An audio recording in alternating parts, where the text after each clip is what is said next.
আমরা স্মার্টফোনের অপ্রয়োজনীয় সফটওয়্যারগুলো যখন আনইনস্টল করে দিই তখন একটা জায়গা থেকে যায়। দেখুন সেখান থেকে কিভাবে ডিলিট করবেন। সর্বপ্রথম প্লে স্টোরে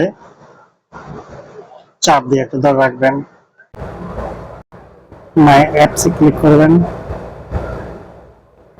ম্যানেজে ক্লিক করবেন, দিস ডিভাইসে ক্লিক করে দেবেন,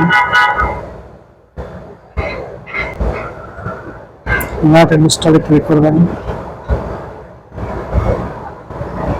ক্লিক করে দেবেন। এখন দেখতে পারবেন আপনার আনইনস্টল করা অ্যাপসগুলো এখানে আছে। এখান থেকে সবগুলোকে টিক চিহ্ন দিয়ে দেবেন।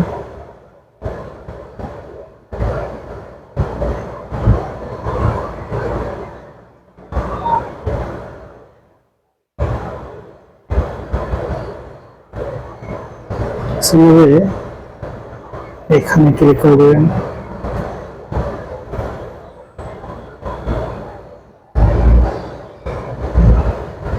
এইভাবে ক্লিক করে দেবেন।